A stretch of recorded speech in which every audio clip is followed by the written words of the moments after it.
what world do you live in where you want your phone on the floor and then you're going to pick it up in your hand and touch it? So someone walks out of the urinal with piss all over their shoes, walks over, and then you come and they walk past the bench, and then you put your floor right in their your footprint that you need a microscope to see, but it's still there. And then you do your sets, and then you pick your phone up with your hand and you scroll, and then you've touched the bar, and then you touch your face. Like and then also too, like, what kind of risk are you, like, you're willing to have someone step on your phone or drop a weight on your phone? I am just so paranoid about my phone. It's in my pocket with the zipper, with the glass facing my leg so nothing bumps it. And I got my headphone cord coming out, and it's on airplane mode, and we're just in a little music bubble together. Hey, everybody. Welcome to It's Just Bodybuilding, episode 68. Can't believe we made it this far. Big Ron Partlow, my best friend here in the whole world, Dusty Hanshaw. And whole wide world. Whole wide world. Yeah. Instagram, stick around. It's Just Bodybuilding.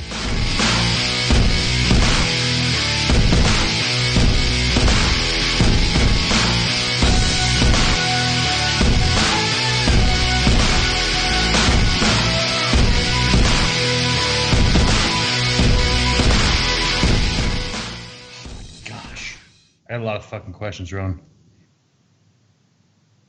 I got a lot of questions. I got a lot of questions, and just in the 10 minutes we were setting up here, I got a bunch now of new ones that I didn't go over. So now I'm like, you're gonna have a panic. Yeah, it would be funny. So here's just this is just, it hasn't even been up for I was gonna say, I put mine up after I saw yours. Like, oh shit, I forgot to do that. Yeah, it was a little late going up, and yeah. Plus the DMs, right? Some people, they see the thing, and they DM. And they send you a question. Yeah, I had that recently with my white trash friend. Yeah. I got a whole bunch in the DMs, and it's hard to go back and forth all the time on the show. Well, these bitches are used to sliding into your DMs there, Ron. Right. That's what that is. Greasy DMs. So remember, like, share, subscribe, comment, hit the bell. Do your part to make the world a better place. You want to see episode 69, we need this. Yeah. Whether or not we get renewed all hinges on the performance of this episode. Yeah, we hang by a thread every fucking week. So we got good reviews on Jamie. Everyone liked the Jamie episode. I had a lot of people tell me they thought he was a great guy. They're big fans of him now. That's what a few guys at the gym said. I dig it when people don't know, somehow don't know them. And then, because I got a lot of feedback, they went and looked at his page, like, who the fuck is that? Yeah. Or they're like, oh yeah, that guy, I've seen him on Instagram. But then they watch the interview and they're like, fuck, he's cool, Yeah. So yeah, that's always good, doing what we can, giving people exposure. That's right. We're handing the mic, man. They're giving us exposure. Who are we joking? We like to pretend that we're helping. They're helping us. Where are we starting, Dusty? I have a lot of people that want us to get Jose back on, by the way. So I'm all over that. I think that Jose deserves to be a repeat guest. In fact, you know how Letterman had Regis Philbin as his emergency guest? Yes. Jose could be our emergency guest. Yeah. I'm going to do something real quick, Ron. Yeah. The Kelly and Regis show. Whatever the fuck they call it. Is that the Kelly and Regis show? Yeah. They shot it just down the hallway from Letterman. So if he ever had someone cancel, Tom Cruise missed his flight or whatever the fuck, he'd just go, hey Regis, you want to do 7 minutes in segment 2? Just walk him down. Yeah, just walk him down. So that could be Jose. I'm trying to. Hey, buddy. Hey, listen, we're on the show right now, and I needed to know if you can do another episode of It's Just Bodybuilding with us. The fans demand it. The fans demand it, of course. Of course. See, guys, we got it done. I just called Jose. He's on the phone. Yeah. You're live right now, boss. Oh, what's up, people? So good. Ask him what Monday works. Get him. What Monday works for you? Can we do next Monday? Yeah, let's do next Monday. Sold. All right, I'll shoot you the details when we're off of this show. But I got 3 threatening messages, and I'm like, I got to do this now. This is crazy. I trust me. Demand. They had no choice. They were like, listen, get your roommate back that you've never actually lived with and get him on the show. Exactly. It's hard for them to comprehend that we didn't live together. Tell him I want him to be my Regis and see what he says.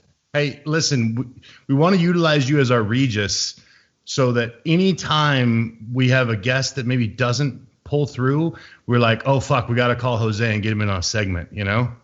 Anytime. I love it. Done. All right, we're doing it. I'll text you when we're done with this shit, but this is an emergency. I had to take a shot that you might actually answer your phone and wouldn't be working, so this worked out champion. You know our rules, Dusty. We don't call too often, so when there's a call, we have to answer. It's a fucking emergency. He thought there was like a missing limb or you were in the hospital. You thought something was on fire, but it was just this. I broke glass in case of emergency for nothing. All right, I'll talk to you later. All right, mate. See ya. All right, good. I got it done. See, there we go. Some things are done in a random way with me. I don't know. See, who says we have to do the prep for the show on our own time? We could just do the prep for the show on the show. That was the most Dusty move I've ever done. This episode is all about planning next week's episode. Exactly. Okay. You guys are welcome. Now they already know who's coming because it's time management. You guys are welcome. That was a genius move. You know? So I forgot about that. Jose is right, and you know this is true. Like, I don't call people. Like, he probably thought I was dead. No, yeah. Like if he's nearing death if the phone rings. If I see Dusty Hanshaw on my phone, like, and it's vibrating, I'm like, oh fuck, like someone is like, there's a big story, big bomb just dropped. Something's going on. Yeah, that's the same. I do the same with Aceto. If Aceto calls me, I pick up. It doesn't matter what I'm doing. I'm like, this is a good story. I got to get this. Aceto FaceTimed me, and I answered, and he's in his car with his mask on, and he goes, I'm in the car, but I have the mask on so the Rona doesn't get me. It won't get me in the car. Definitely, if he has a mask on, it won't. No, for sure. It's not getting me in the car. Fucking dead. I love that. No, I did that once too. He called me one time. I was with my accountant, and I took it right then and there, and I had him on speaker. And my accountant's losing it, listening to the stories. And I hang up the phone, and he goes, "Who the fuck was that?" I was like, "Oh, that's Chris. He does my nutrition." He goes, "I knew it was going to be funny when you answered it and left it on speaker." Yeah, that's me and him in his office. This guy doesn't even follow bodybuilding. He's still got a kick out of it. Right. But he still sounds funny. Oh yeah. Oh man. So what's going on with the double knee replacement? Everyone knows you're doing a little babysitting right now. Well, I call it nursing because nursing. And I'm not a doctor because there's no shots required. Right. So, I'm a doctor to myself, obviously, but not to her. I'm just a nurse. Okay. Yeah, and a dog walker. Yep. But no, so she is a champ. So, double knee replacement on Tuesday. Yep. Gave her a walker and came home same day. Yep. Used the walker that night to get into the house, get back and forth to the bathroom that night. The next morning, she's like, "This is a pain in the ass. Can you get rid of this thing?" And I was like, "Sure." Put it in the garage. Walker's been retired. Now she's just doing her normal thing. It took 3 days before she started working again. So now I'm really just there because I was helping with the ice, which has those machines that you put the ice in the water in and they filter the cold water through your knee and stuff like that. So I was replacing those, and I'm really just there to walk the dogs because she has a pit bull and it would not be good for him to be dragging her ass around. And then B was the ice and drug delivery. Yeah. And I go to the store. She can't drive her car. So it's but it's been easy. In fact, the biggest difficulty is the dogs because my dogs are puppies, so they don't stop playing. And I have all three of the dogs in the bed with me, so she's solo in her room. And those freaking dogs, they'll wake up at me, I don't sleep anyway, so I'll finally be out. And then randomly Donna's like, "I'm going to fight the pit bull right now." In bed with Dad. It's awesome. So yeah, Good times. But no, it's been smooth sailing. I knew that she was tough, but I'm like, okay, no tears and you're walking. Wow. Okay. Yeah.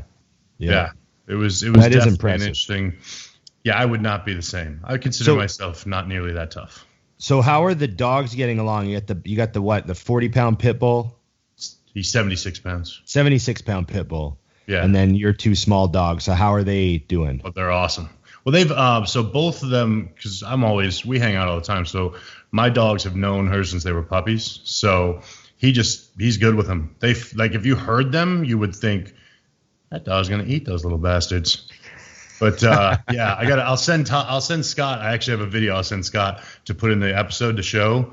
Dude, they fucking brawl. It's hysterical to watch. And then eventually the pit bull gets tired and just puts his paw on them. Right. Down. He's like, I'm done with this. So it's good. Plus, with them being so well trained now, I walk him on the leash and they don't need one. Yeah. So they just walk with me and come back, and it throws people off when they see them because they won't leave my side. And you see other people with dogs and they're like looking at you. I'm like, they won't move. You're cool. Right. They're worried. Your dog they're going to on a leash over. is a bigger issue than mine. Yeah. Yeah. That's crazy. Are you just constantly reminded that it was money well spent? Like, is that how you feel? Hell yeah. No, yeah, it's not even remotely close. Like, just basic things make it easy. Like, I mean, her dog is a great dog, but I'll say, hey, Jax, come here. And sometimes he'll look at me and I'd rather not. And he doesn't move. Like, for mine, nothing is optional. You tell them to come, they come. You tell them to sit, they sit. So it's just literally they desire to please. So once they know that that's what you want, you're good to go. Like the other night, I took them out at like 3 a.m. and I got out there. They have their e-collars, which vibrate. And I got out there and I realized after about 20 minutes that I didn't bring the remote. And I didn't realize because I wasn't using it. I was telling them what to do when they're coming back and forth. And I'm like, you don't want to do that because it's actually good for them to have the reinforcement all the time. But it's nice to know it isn't necessity, you know? So, and I haven't had them back yet for any backup sessions. I just work with them every day. So, and then of course in the gym, it's nuts because people are blown away. Like Donna goes to the gym a lot because she likes it. But she will literally see, you can be deadlifting or someone will be, cleaning and dropping the bumper plates from the sky. She doesn't even move. She just lays in her little spot until I tell her she can move again. So, yeah. When I first did it, I was like, all right, $4,000 a dog seems pricey. Then I mapped it out for how many years they'd be alive. I was like, oh, it's not bad. Now I would have paid double. Yeah. Like it's so there's not, good. It's funny. I'm thinking here of expensive things that everyone says are worth it afterwards. Right. Mm-hmm. Another one that I just had this conversation with was I was talking to 2 people who had LASIK eye surgery. Yep. And they were saying, man, I was really worried about it before and thought it sounded expensive. And then afterwards I would have paid fucking double. And it's the best thing I ever spent thousands of dollars on. And I would never hesitate ever again to do it. Like they just, just nuts about it. So I don't know. It's funny. It's when you're dropping, what's it? $5,000 an eye now? Yeah, no, I got my mom's done years ago. I think it's actually come down a little bit in the States. Yeah, okay. But I got them done a few years ago, and she said the same thing. Like within a couple of days, she was like, "This is crazy." Yeah. And I mean, it was like $4,000 or $5,000 I spent, and I mean, I could tell by her reaction, it was money very well spent. Some things are worth the money. I always say this: I buy no name brand oatmeal, right? But I get the good vegetables. Oh. See, I totally back that because I tell people that all the time. It's like because I'll say something and I know what I mean, but it's like to me some things are a waste of money and then some aren't. Right. And it's just what you're willing to waste your money on. Yeah, because exactly. I'm the same way. Like there's certain to me to buy a $200 pair of shoes is asinine. I'm like, what? I can get Chucks for $50. Right. And they're fine and they're good enough. Like, I don't know. There's nothing to them. They're fine, And someone's like, yeah, but these new LeBrons or Jordans are I'm like, they're $300 fucking dollars, and I'm not cool to begin with. Right. This is not going to help me. Right. But then you'll drop $500 on a fucking beard lotion. Yeah. There would be something stupid. Well, yeah. I mean, I spent $1,800 to fix my watch. It wasn't to buy it. That was to fix it. Yeah.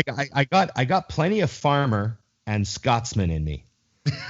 There it is. Right? There's plenty of Scotsman in me, but there's also like, whoa.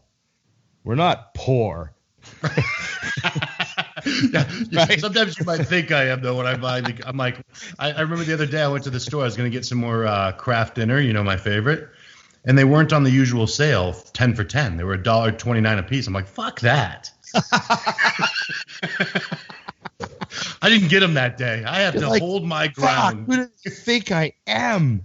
I buy this stuff by the case. They should give me that price all the time. I know. That's just so funny. 29 cents. I'm like, I'm not doing it. I didn't. Yeah. I'm like, you tell somebody that, they're like, you're an idiot. You know that, right? Yeah. Look. No, I know. I'm the same way, man. I'm the same way, just different things, It's like, I literally spent no money on anything. And then, our bike next to you. yeah, and then I just like, I'm going to build a bike. Yeah, we dropped $3,000 on a bicycle real quick. I'm like, oh, okay. It makes me happy, But yet I'm using like this mutant shaker is like disgusting. I should probably throw it away. Yeah, and I they get would them. give you another one. Like, I should be I should be using new shakers weekly just to like, You should not let the logo smear if you're going to be using it for Instagram. I mean, that's the key. Exactly. Okay, are we going to get some of these cues here? What's going on? Let's do it. Fuck, man, I got a ton. Like, this one went really well. Let's I don't do even it. know where to start. What's okay? Do we go that route? We go that route. Are we going there right now? It's always what are we doing out of the gate here? Okay, let's do a training one. Yeah, tranny one? We already did that. That was last week. So you want training? I thought you said tranny. My bad. Oh, a tranny one. That was 2 weeks ago. We already did that. What are you talking about? Oh man, I had a lot of people comment. They're like, "Man, Dusty just hit you with the trans question, eh? Just right in the face." I knew you were ready. Okay. How underdosed are underground labs compared to prescribed tests? How much do they vary in your experience? Straight to the drugs. Start with Here's drugs. the thing. So I have only used one source of underground, and it is very, very, very reliable. So I don't have any ground to kind of hang with, but I do know through clients that I've had clients go on things and maybe like, hey, I don't think your shit's real. Yeah. I mean, and then, and we've had this conversation about another person we know who did the same thing. And it's like, well, do you have anything in your pantry that you know is real? Yes. Okay, take that. And then they immediately change. So some of the undergrounds are crap. I think what bugs me about that is making the gear is cheap. Right. So you're literally talking about they're not saving money. They just can't get the raws. Because the bottle of test you guys are buying costs about $4 before they label it. Right. So it's a little insanity to me that the shit is out there. Like, I get it with growth and things like that. I'm completely blown away when somebody gets underdosed tests. I'm like, yeah. If anything, I've seen a lot of lab results where a lot of the underground test was actually overdosed. Right. Because it's so cheap to make that they want their product to be, good. They want people to be like, oh, this stuff's really good, and then they make up for it on like the Primo. When they underdose Primo, right? These are the things that cost a little more. The stuff that's expensive, they underdose that, but then they actually overdose the test because that's like the most common thing people buy. So the brand has like a good name, And let's be honest, who's going to notice if their Primo's underdosed? Because they're taking their test with it. Right. They're on fucking up. Yeah, exactly. Right. So they can get away with a lot of that shit. So, the key is, man, some of this stuff, people send me pictures of stuff, and I just think, holy fuck, like, you're injecting something that has a wizard on the label? I always think, too, though, I mean, even down to just, listen, that's a hell of a, although illegal, it's a hell of a business. Oh, it's crazy. So to me, it's like a company who I think I can trust has a nice label, has a nice box, has a nice hologram. Like, they did their homework to make their shit look good. If I see all of that, I'm going to feel a hell of a lot safer. Because that's the other thing is you're also just trusting that what's in the bottle, like as in what's on the label, you know? And I know I've run into that with female competitors where they'll start their Anavar and I'm like, that's not Anavar. Yeah, you shouldn't have gained 6 pounds. Yeah. Good news. Stop using whatever that is because it's definitely not what they said. Yeah. And move forward, you know? Yeah, so exactly. the moral of the story is if you can get American quality stuff at a higher price, everything you can get that way you should. Yep. You know, pharmaceutical grade is but you know, it's funny when I was actually competing, I didn't have as much money. Right. So it was like I was broke, you know. And now that I'm like, you know, years removed from competition and I'm, you know, more into business and doing other things, like now I could afford like all the best drugs, but I don't take them. Yeah, now you don't need them. Yeah. No, I don't take any of them. Now it becomes a second home. You know, I used to see a real box of GH and be like, oh, like slobbering. And now I see it and I'm like, oh, good for you. Right. Like you know, like I don't want it. Yeah. What would I do with that? That's funny. Well, if I got that's what would I do? 2 IUs a day? Bah. I'm not going to spend the money on that. I'm fine. Here's a good. Okay, your turn, Dusty. Your turn. You have a good one. Go ahead. I want to hear it. I'm still scanning. I'm in the moment here. Ooh, that's a big one. Well, it says pick one, but there's many we could mention. I'll expand the question a little bit. So the question is, if you could pick one guest to go on the Joe Rogan Experience, who would you pick? Who do you want to see on Joe Rogan? You know, is there someone that you'd love to see on that show? I love his show. He's great at it. I love how he's like a legitimate fan and he's super curious about everyone. So he asks good questions. All right, and he doesn't, you know what I mean? I would have a Cito, but because I know him on levels far removed from bodybuilding, I think that I had somebody ask me the other day, what is the what was the greatest thing that Dante and Chris ever taught you? And my answer was, well, neither one of the things I learned from them had anything to do with bodybuilding. Right. So I would have Chris on, and it would cover the gamut because it's Chris. He goes back and forth. But I think that the people would be blown away at the depth of Chris because he simplifies himself intentionally. Oh, yeah. You know what I mean? Like, I remember when I found out about his real estate business, my version of owning some properties and his was substantially different. I'm not going to put any more information out there than that, but just say substantially different. Yeah. Chris inspired me in a lot of ways too, just how he handles everything, how he handles. One of the things that Chris really rubbed off is just how well he moves on. You know what I mean? Mm-hmm. Okay, show's done. When's the next show? Like, You know what I mean? Let's go. Okay, you know what I mean? Like he's all about the kind of the forward. Yeah. And that's when you're working with a guy like that. It's, you know, and he's done. Like he's on. He's moved on. He's got 10 other Olympia people he's got to get back to. And you never see him getting back to other people. Yeah. Like when you're with Chris, he's with you. He's not on his phone. Like he's like with you. And then you realize he's got, 30 top guys and they all feel the same way.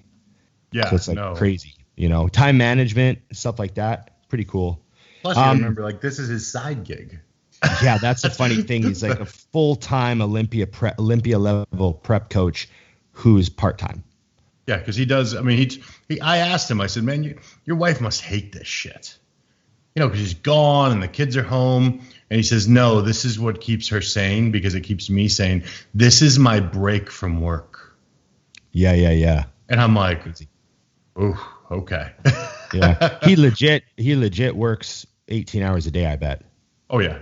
No, because he'll text me at very odd times because he knows I'm the only weirdo that's up, and I'm always thinking, what are you doing up? Yeah. He responds instantly every time I text him. I'm like, Jesus fuck. You know? Who's yours? You didn't answer. Who's yours? Well, you only gave us one, so you said Chris. Anyone else? No, yours. Who's your guest on Rogan? I know. I'm giving you a chance to throw a few more out there. No, I want you to hit it. No, I'm doing one. That's it. One. So I mean, there's I'm pushing few. back today. I'm on. There's one. a few. So I'd love to see The Rock on that show. He's not our guest. What are you talking about? No, it said if you could pick a guest to go on Joe Rogan, who would it be? Oh, I thought you meant like one of our guests. Oh, Just no. anybody? See, I thought your aceto thing was out of everyone in the world because that would still be a good episode. Yeah, I would still do it, but geez, I was just going with our guests. Oh, I thought you were just giving Chris hype props, you know? Man, that would be high props, but I would still have him before The Rock. Yeah, okay. All right, go ahead. Back to your answer. I've rudely interrupted 3 times. No, that's okay. I think The Rock would be an awesome guest on there because I think Joe would ask a lot of the right questions. Right. And, I mean, shit, I'd love to see Dave Grohl on that show. I'm a huge fan of he'd be an awesome guest. You know who Dave Grohl is, Dusty? No, did you see my face? I did the dog thing when my head turned. Who is this? He's like a rock god. He was the drummer for Nirvana, and then he's a lead singer, guitar player for Foo Fighters. Yeah, see? Nothing. Yeah. Nothing. He's just like, Dave Grohl's like kind of like the nicest guy in rock history. He's like, everyone loves him. He's a brilliant musician, and he would have a million awesome stories because, that's what you want to hear is like the awesome stories. Right. He'd be a great guest on there. And, damn, who else would be good on Rogan? I'm thinking someone from the bodybuilding world, maybe. He was great with Dorian. That was an awesome interview. Give me someone from bodybuilding. Do you think? Jay. Why doesn't Jay would be great? Oh, Jay would be great. Jay would be great. Do you think? Because I give Rogan so much credit for how great of a interviewer he is. Yeah. Do you think he could actually get an interview out of Kai? Oh, well, yeah, he could, because he's. I've seen Joe like pull interviews out of difficult guests. Right. And I've seen him handle spacey, trippy people. And Joe's actually kind of into that too. Like if you get spacey and trippy, he'll just go, oh, here's where we're headed. And he'll blaze on air. I love you. Like, oh, we're going that route, huh? Oh, like 20 minutes. If Joe's smoking a joint 20 minutes into the podcast, it means he's literally given up control of that episode of the show. And he's like, oh, okay, this is just going to be could be anything. And he's just going to smoke a joint and then just let the episode just fucking nosedive if that's what happens. Or it could turn out to be just a wackiest, and it's always funny because you read the comments and you'll see comments like that. Like, oh, you could tell Joe gave up at like 27 minutes, and you see a white towel come down and a joint get rolled on top of it. He's like, all right, here we go. No, I asked because lunatic on this show. So Kai was on Gary V once, and I got super amped because at the time I was really big on Gary, and it was terrible, and it was painful to watch because it was like he didn't want to answer questions, and I was like, oh, and I mean, to be honest, I was thinking to myself, what a missed opportunity. So, yeah, I was just curious because I like talking to Kai one-on-one. I've always really enjoyed, and I don't mind the depth of the rants. I actually kind of dig it. But they're shorter one-on-one. Right. You know what I mean? So, yeah, that's why I was curious because don't you think that Joe, that's what makes his show so good, though, is he's fantastic. He makes the show. Yeah, well, there's some of the best episodes are the ones where Joe speaks the least because he gets a good guest who like tells stories and stuff. Right. So there's, these got some great ones, but it's always funny when one goes off the rails. There's some fucked up ones, I'm gonna have to start paying attention. You know me, like my attention span is the problem. Right. 3 hours. I didn't even start it. I'm like, oh, I don't know what I would do. Right. I just let it play in the background, and you pick up the interesting spots. There's stuff you're like, oh, what are they talking about now? Oh, fuck. You know? Rewind. Yeah. Hey, what's going on, guys? Thanks for watching another podcast here at Think Big Bodybuilding Media. And thank you to our great sponsor, TrueNutrition.com, for making this all possible. TrueNutrition.com is owned by Dante Trudell, the creator of DC Training. He wanted to create a supplement company that offered high-quality, third-party tested supplements at a fair price. High-quality protein powders, just about every type you could think of. Huge variety of flavors, plus health and performance supplements. Check them out, TrueNutrition.com. And hey, if you use our code ADVICES, you directly support our podcasting. Thanks, guys. Let's get back to the program. Yeah, I tune in. Okay, All your right, turn. We're gonna go to something serious now, so I'm sick of this. All right. On your enchilada, do you go with the green sauce or red? Oh. I don't really think I've ever had an enchilada. I don't even really know what one is. I don't pay any attention to Mexican food. I'm not frozen. I'm just heartbroken. Ron, come to the desert. Enchiladas are Mexican food is life. It's bodybuilding. The opposite of it. I build my own burrito occasionally, but that's about as Mexican as I get. No, we don't. I don't go to Chipotle, but there's like a pretty good place by the gym. They got a good burrito. Why didn't you ever take me there? Yeah, go. It's actually new. Okay, that's this year. I was heartbroken for a second there. Oh no. Well, it's a deep question is the key because he's got a valid point. Now, what I'm going to throw him off with those, I actually always get the green sauce on the enchilada. Okay. There's something magical about it. Is it spicier or like why is it green? It depends. Just peppers. I get the milder green, but it's got like a little sweetness to it, and it's also because it depends on what you put on the inside. Also, right. So I like shredded chicken, definitely green. Steak, I could go red or green. Doesn't matter. Okay. So I'm assuming the red is more tomatoey. Or is it? It's not tomatoey, but yes. Okay. It's more Mexican-y. Look, I gotta like break this down for like my whitest friend. I forgot. Yeah. You're officially my whitest friend. He doesn't even eat. No, I've been to Mexican restaurants and stuff, but I've like honestly don't have much Mexican food experience. Yeah, what's where you live? It makes sense. You guys have all the Japanese. Yes. Yeah, there you go. I know my teriyaki. You got the sushi, all that stuff. Oh, here's a good one. I'm gonna ask another one. I'm going 2 in a row because I said so. That's fine. What ways or suggestions do you have to boost natural testosterone without gear? Ooh, that's tough. I'm assuming he would count Tribulus as yeah. Tribulus was like that was a hardcore old school one, but I mean it's different. Like a lot of guys still use it. I remember Bulgarian Tribulus will do it. I remember using 5 grams of Tribulus a day when I was off the gear. Right. I remember we were all just taking like Tribulus, but then this like study came out. This was back in the 90s, so I don't remember how good the study was, whatever. But it said that you needed between 3 and 5 grams to see an effect. So we were all taking like 5 grams a day, and it was all those Bulgarian Tribulus boxes, the little white ones with the purple and pink stripe. Yep. And when I those go are the through best ones. Boxes and boxes of those when I was off. Yeah, no, those are the best ones for sure. And then you can also take boron 6 milligrams a day to boost your free test. That works if you're on gear or off. That has an effect on SHGB, right? The sex hormone binding globulin. It drops that a little bit, right? Yeah. Yep.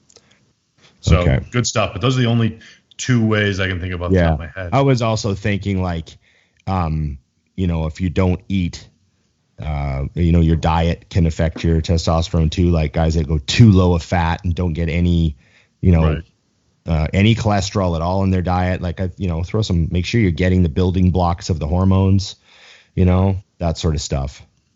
Yeah. I also found that calling your doctor and getting straight testosterone helps.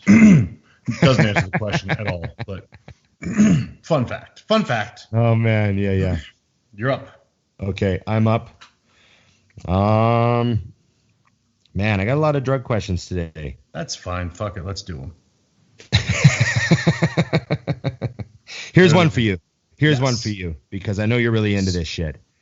What are good blood sugar numbers to determine insulin sensitivity? So what are the ranges you use? I mean, it's person to person, but I don't want you. Like, what does the literature say? Yeah. Like, I would like you starting a prep fasted at like 70, 80 in the morning. You know, I have guys that come in and they're at 100 when they wake up. That's a problem. You know, right. So I think that's one of the things that some of the newer coaches could really learn a ton from is if you're having a hard time with a client, that's a very basic test to figure out where they're at, is have them taking their fasted blood glucose numbers. Because if you have someone at 100, that's why. You're fighting an uphill battle immediately. That's after they've been fasting for however many hours of sleep.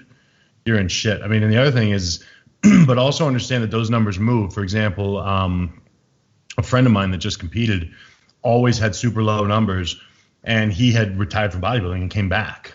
And so immediately to come back, it was time to eat. All of a sudden, he was in the 90s just from normal food. And he sent me his numbers one day. He was like, dude, this is off. And I'm like, no, your body's just figuring it out again. And literally, he changed nothing. He just kept eating. And then within, I want to say 3 or 4 weeks, he sent me his numbers. He was back at 70. Right. It's amazing what's going on internally that you can't see. But that's what on that note, I think that this is something that people make a mistake of. Like, same reason you do your blood work, same reason you do your blood pressure, same reason you do this. Why do we guess the answers that we can get for sure? Yeah. Like, yeah. We have the ability to check things now. Yeah. Yeah. So it doesn't make sense to me to not get your blood work done, because same thing goes. If you're not seeing something you want to see, even if you think you're healthy, there's more than just health involved as far as live and die health. When you check your blood work, where's your estradiol? Where, you know what I mean?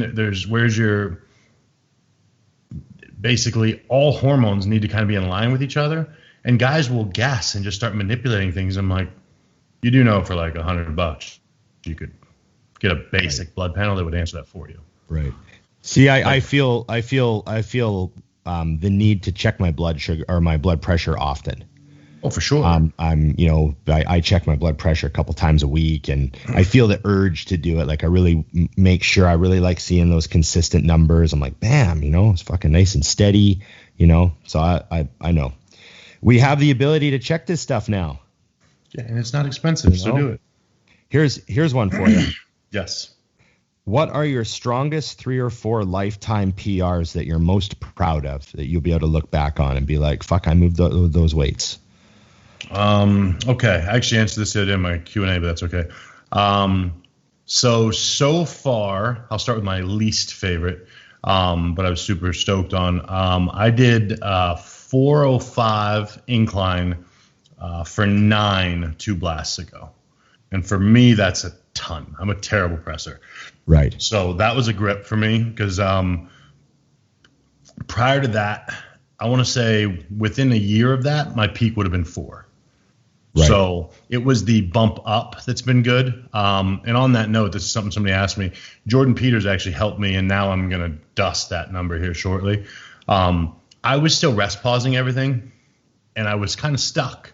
And my strength, I was bumping up a little, but my actual strength on putting more weight on the bar, like a lot more, wasn't there. He got me back down to trusting myself to do like a 5-rep set, 6-rep set. So my rep range on my heavy set with him was 5 to 7, I want to say. Right. And after doing that for 1 blast, my numbers were shooting up. Yeah. I've just started that again. So I'm hoping to see 455 around that 6-7 range. That's in the crazy. next few months. That's crazy. But that was a tweak. So because a lot of people ask that, that was a tweak he made, was just because you're under control. I think it being a weaker body part and my shoulder having had a surgery, I've just always been nervous about going heavier. But it's like, I have a spotter, and I don't have a shitty spotter. I have a bodybuilder who knows. Like, I tell my guys, I want your hand touching the bar. Yeah. Just don't help me. But it does help my brain. Like, I see people all the time. I'm sure they're thinking, well, his hand's touching the bar. I'm like, yeah, I'm not a powerlifter. I don't give a fuck. There's a safety element at that point. You don't want any sort of sticking point happening at all. You want them to be able to sense whatever's coming. Yeah. Well, plus, I mean, I think the big thing is when you're not a powerlifter, if he steals a pound or 2 from me, oh well. You know what I mean? I know the difference, and so do you when someone takes it. My other train partner, Will, I used to have to give him shit sometimes because I'm like, hey, 3 of those reps were you. Like Right. you took 30 pounds from me. Right. That doesn't work. And then my favorite deadlift so far was I got 675 for nine. Yes. So that's my happiest, because that one my goal is 10. I've always wanted to get that for 10, but we'll see. Hopefully soon. Crazy number on the deadlift, man. Yeah, I'm polar, like I think it's funny. Most people are one or the other, and then the true freaks are both, Yeah, I'm definitely not both. Right. How about you? Did you do what? Well, I mean, none of my numbers your numbers are just crazy compared to mine. All my best lifts were like, I was at my strongest, give or take the odd movement. I'd say between 2005 and 2010. That was, when I was like still growing every year and, pushing, like getting bigger every year. 2009 was when I hit 330, so Right. like that was, so from 2005 to 2009, I had like a real push in my physique. And those were also when I looked different on stage those years. I like took a move forward. Right. And all my poundages back then would have been probably my best. I know I did 5.5 plates, which is what, 565? Yes. Right. Yeah. So I did 565 for 5 sets of 5 on the deadlift. So, a little bit of like, cause that's when my deadlift was at its highest. I was doing like 5 sets of 5 to start my workout. Right. That's crazy though. And I got up to 5 sets of 5 with 5.5. So, and that was hard work. That had to be nasty on the last one, dude. Yeah, it's hard work, man. It was hard. It was a lot of hard work. Yeah, it was a lot of hard work. But I never had a crazy, like, 750 for one pull or anything like that. I never tried a single. I don't know what the math is on 5.5 or 5 sets of 5. Like, what could I have singled? It never even crossed my mind, which I I don't believe in those, because I've had people do that for me. They'll see my numbers and they're like, man, that means you could do this. And I'm like, no. Because I've done low reps before, like 2 reps. And there's a huge mental difference that I don't think people understand of when I go under a weight and I'm shooting for 7. Well, I'm not worried about getting 1 or 3 or 4. There's a difference when you're like, all right, we're going to try to get 1. Yeah, that's like heavy. Like, it's just a different fucking thing. And I just don't think people really credit the fact that how different that is. But what's funny to me when somebody asks these numbers, what's crazy is the things that impress me the most, like that I'm most proud of, that people would be like, why did you even say that? Like, I've gotten into fly pressing now.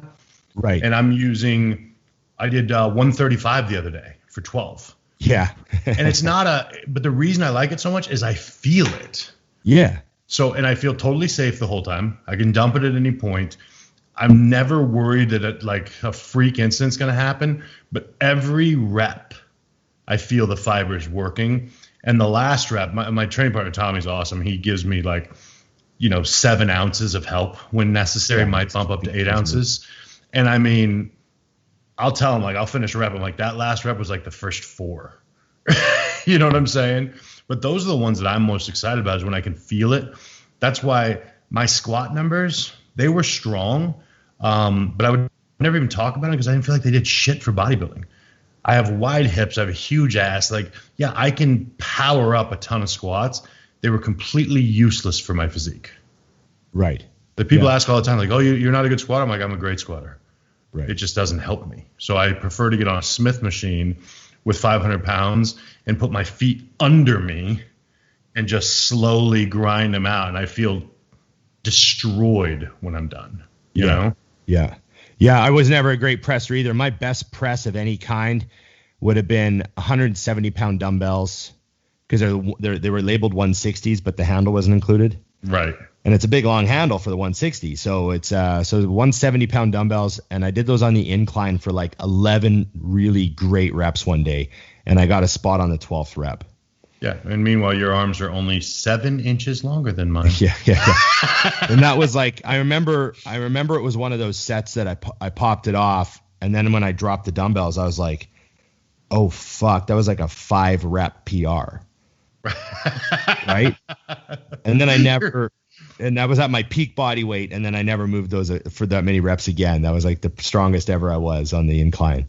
I tell you, when Jose and I were in Germany one trip, remember that underground gym that we went to and trained? Yeah, I trained back with his area. So so he and I went there a couple of years before that, and we were filming for MD, and we were just grabbing dumbbells. Nothing was listed. I didn't know what anything weighed. So Jose hands me, he grinds out a set with these heavy dumbbells. And I was like, I could probably do those. So my left shoulder, I can't kick up to a shoulder press, and I don't do dumbbells anyways. So Jose helps get it up for me. And I get like, I don't know, 6 or something. Who cares? Number doesn't matter. And I remember I said to the camera, I was like, that's not bad for me for 130s. I couldn't believe it, because I had kind of done the math. Some dude messaged me. He's like, those were 150s. I was like, that's why they're heavy. I would not have tried to pick those up had I known they were 150s. It was one of those things where truthfully, because I didn't do them, if he'd have said, these are 150s, I'd be like, I'm not going to do that. So I was like, I wasn't as strong as I thought I would be, but it wasn't terrible. That's such a classic gym, that place. Oh God, I wish people could see it just so they could understand like the hardcore nature of this gym. Yeah. Definitely the bare bone minimums. Okay, you're up, buddy. This is an important one. I like when people get to the shit that matters. Pie or cheesecake? Pie. What pie? Well, yeah. So, what cheesecake? I'm just saying. He throws it back. I'm just saying, if there's like a guess, like if you had two, you said, hey, there's 2 covers here. One has a piece of pie, delicious piece of pie, homemade from scratch, like still warm, and one has a piece of cheesecake. Which one do you want to gamble on? I'd be like, I'll take the piece of pie. Nice. Because if it turns out to be lemon meringue pie or apple pie or pumpkin pie, yeah, there's many pies that would make me happy. Strawberry rhubarb pie. I never even had that. That sounds delicious. Yeah, that's I don't know what a rhubarb is. It's a garden vegetable. I hit with a rebar once. Fantastic. Yes, it's strawberries and steel. Excellent. Strawberry rebar pie. And cheesecake, though, like I like cheesecake, but it's like a little much. Sometimes I know this might be fucked up. Sometimes I don't finish a piece of cheesecake. Well, I mean, cheesecake is you're taking something on. Yeah, it's like you're putting on a backpack for a couple of hours. I mean, the average slice of cheesecake is like 1,500 calories for like a normal slice. Now, in Canada, is Cheesecake Factory a thing? No. Okay, so because down here, that's like that's the place that everyone goes post show. Like, forget about the pie. It's funny. A show finishes. You can always tell who was at a show if you don't even pay attention, because anyone who starts popping up at Cheesecake Factory all on the same night, you're like, oh, they must have done a show. Oh, every time I travel for Mutant on a Mission in the States, I always look to see if there's a Cheesecake Factory. Whenever I go to Fort Worth to see Johnny, I go to the Cheesecake Factory. Atlanta, Cheesecake Factory. Vegas. I could actually throw a rock from where my car is parked and hit the Cheesecake Factory right now. Oh, yeah. Yeah, I love that place. And I always get a meal to go, too, when I'm on the road. I always get a chicken teriyaki and rice to go. That'll be my that's what meal. I do. That's what I do for prep or like after a show. I have a couple entrees and an appetizer, and I'm like, I'm not going to eat cheesecake now, but I'm going to order some. I'll take one home. So around 1 a.m, I'll wake up and knock that down post show just because I'm a good person. My favorite chocolate cake in the whole world is that they have a giant tower layered chocolate cake. And it's just fucking like, it's a challenge to eat it. And it's a lot, man, but that's delicious. What do you drink with that? Yeah.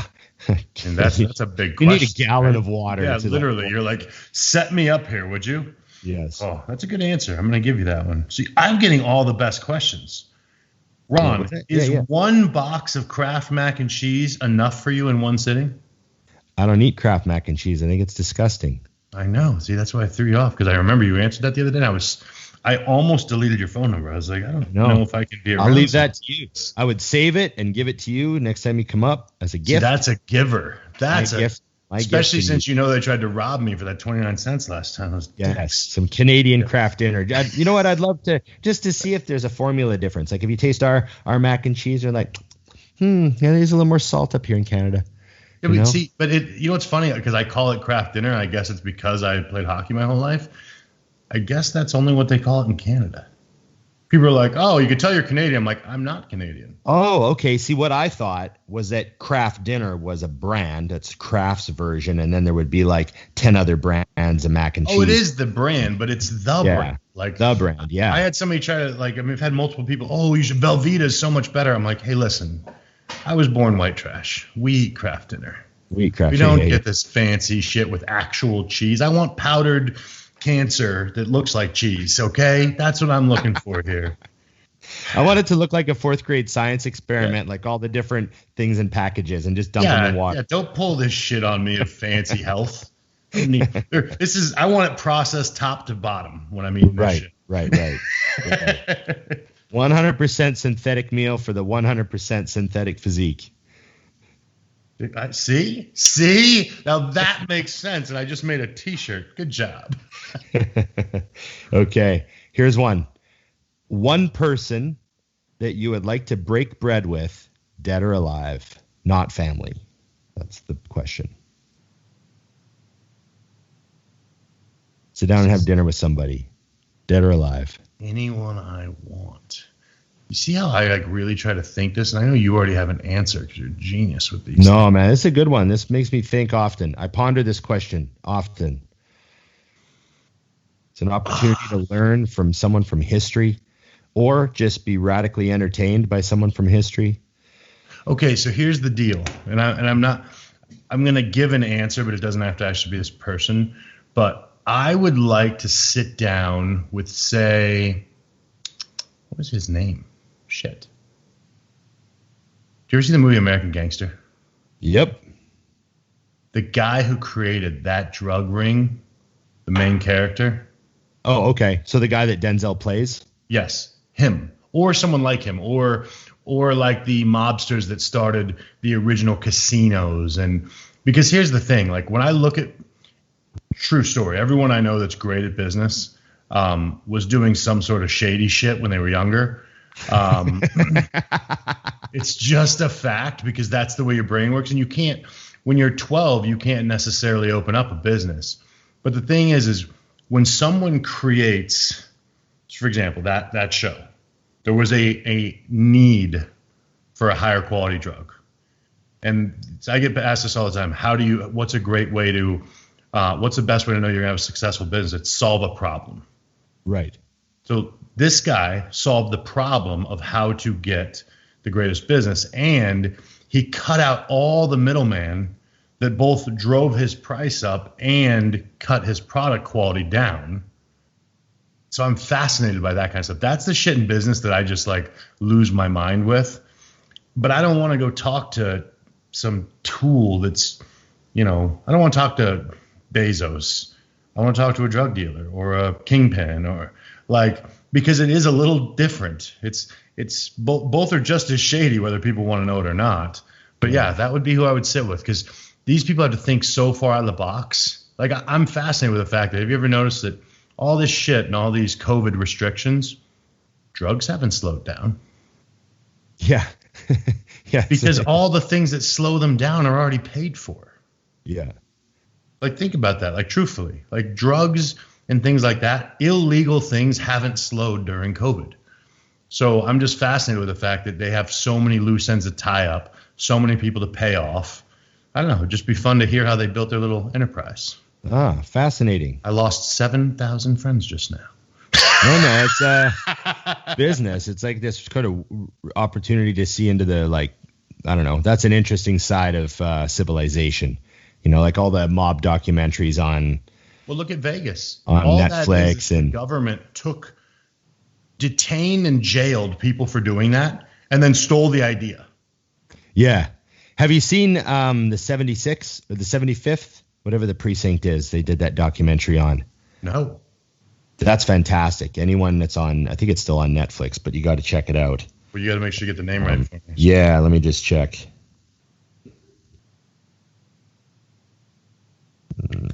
Old people. This is important for me and you. You need this. Yeah, the 7-5. The 7-5. What is it about? Former New York Police Department officer Michael Dowd tells how he and his partner committed a long list of crimes, including running their own cocaine ring while on the job in the 80s and 90s in New York City. Yes, now that's my kind of movie. And they have all the real guys in it, like real guys. Like some of them are out of jail now. Right. So they're like sitting there telling their story. They're like, yeah, I was the hit guy. I popped him. Like they're just now they can because it's all done. Yeah, they're like, yeah, exactly. And it was a crazy time. It was just it was when New York was like just crime crazy and the cops were so, dirty and yeah, it was, so the 7-5 is the precinct that was doing this. Yeah. And it was like, I think he wound up, I can't remember how it ends, but he winds up getting like all these other cops in on it and they're running shit. And, they got eyes on houses. So like the drug dealer leaves the house and they send other guys in to rob the house. Yeah. Take all the money and drugs out of the house. And then they, sell them themselves to other dealers. It's crazy. Yeah, that's the thing though. It's like, truthfully, and I'm going to get in trouble with this too, but I just don't give a shit anymore. It's like the war on drugs in the States. There's not a war on drugs. Drugs are necessary. Like, I don't like them. I don't think people need to be doing those things. But the government is not really hammering with everything they have to stop it. I don't believe that at all. Well, look at Oregon. They just decriminalized, possession of all personal amounts of everything just because it just ties up the system and is crazy. They're going to start looking at it as more of a health crisis than a criminal thing. And now Vancouver just proposed, I'm not sure if it went through, but they're voting on decriminalizing all drugs within the city of Vancouver. Right. So, this is the same thing, just taking that off the legal side of handling it, and putting it onto, So, it's fucking nuts. The war on drugs is what a huge, massive, colossal failure. One of the biggest failures of all time. I don't think it's failure, though. I told you they don't really want to succeed. You didn't answer though, so you have to on this one because I'm curious. Oh, who do I have dinner with? Who are you having dinner with? I went on a rampage. We got sidetracked. You still have to answer because your answer is always awesome. I often used to say David Letterman. Right. I grew up watching him. He's interviewed like everyone that's ever entertained me in my whole life, pretty much. You know what I mean? His stories would be nuts. I thought he'd have all the, like he'd have, so many stories. So I used to say David Letterman all the time. You've got some options now though. Yeah. Yeah. That's a good question. I don't know if I'd go with like a big time historical figure or not. I think I'd go with someone more personal. Right. Like, who else would be fucking, and I hope he would be at his maximum weirdness, but Quentin Tarantino. Oh God, yeah. Imagine just like sitting down having a steak with him and him just rambling on about an idea. That would just be crazy. Yeah. That's how those. I did that again the other night. I have to find the name now, but I love when I watch a movie and at the end of the movie you go, "Who the fuck thought of that?" Yeah. Yeah. Exactly. And I often feel like those people need to be in jail because the fact that their minds can go there makes me a little uncomfortable. Right. Yeah. But I also know that it's in my brain. Like, if you ask me, Tarantino's a genius. Oh, that's a form of genius. One of the reasons why he's so strange and awkward and weird is like he just operates on a different level. Yeah. I get it. You know who else would be good though? Now that I'm just completely all over the place. Imagine Elon Musk.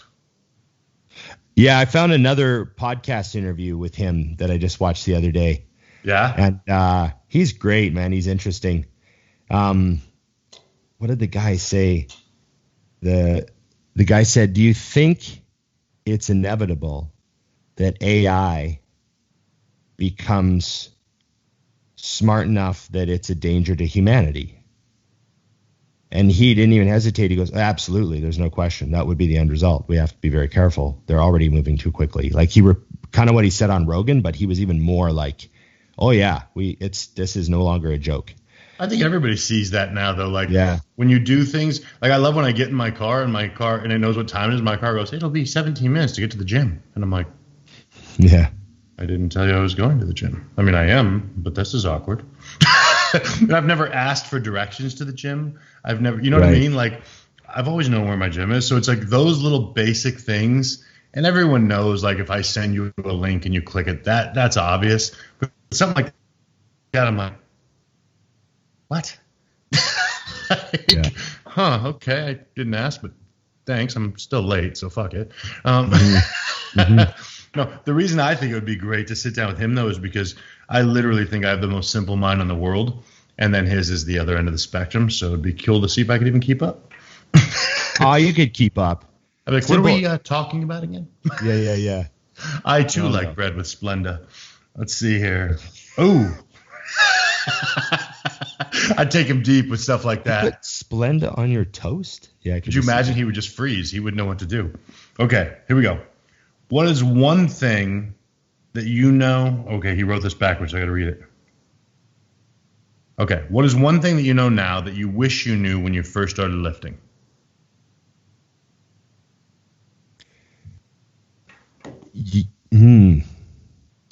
You can't always just force things with blunt force trauma. Right. You know, I definitely caused myself some issues and some grief and some delays along the way by being married to certain ideas a little bit too much. Mm-hmm. And taking, I think, and maybe this is a type of ego problem. I don't know if you'd use the word ego problem or if it's some other type of problem, but because I've got many. There was I took how hard I trained, you know, like when I was willing to kill myself in the gym. Mm-hmm. I took that really personally. Right. And I guess that probably served me. Probably it's one of the reasons why, you know, I got as far as I did. Right. Maybe without that, I wouldn't have got as far. But I also think it was like, it's a little dangerous too, to like take it personally, you know, like I think I trained maximum intensity. Actually, like, if it's possible to say too often, I think I may have succeeded in doing that. No, I know what you mean. And I think another one that I know you and I have talked about before with you, but also with me is understanding that sometimes you should go around the wall instead of through it. That's exactly it. You can't always bust down the wall. Like if your shoulder is hurting, you don't have to do the barbell incline just because it's what's written on your program. Yeah.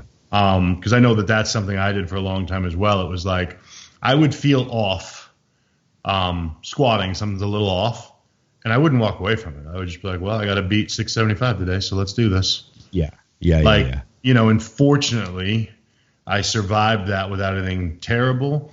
The other thing that I would say, which I think would shock some people, is, and I actually do it with clients now, and I think it frustrates them, and I always hope they'll ask, but the fastest way from where you are to as big as humanly possible, I don't think is the best way. I think you go fast and then you slow down and then you let your body kind of settle in and then you go up. I think if you talk to a lot of guys in our generation, a lot of us have a line where we started getting bigger and not necessarily better. Right. And I think that came from that mindset of bigger, bigger, bigger, bigger, bigger. When in reality, you should be also watching as you're getting bigger and going, does it look bigger? Right.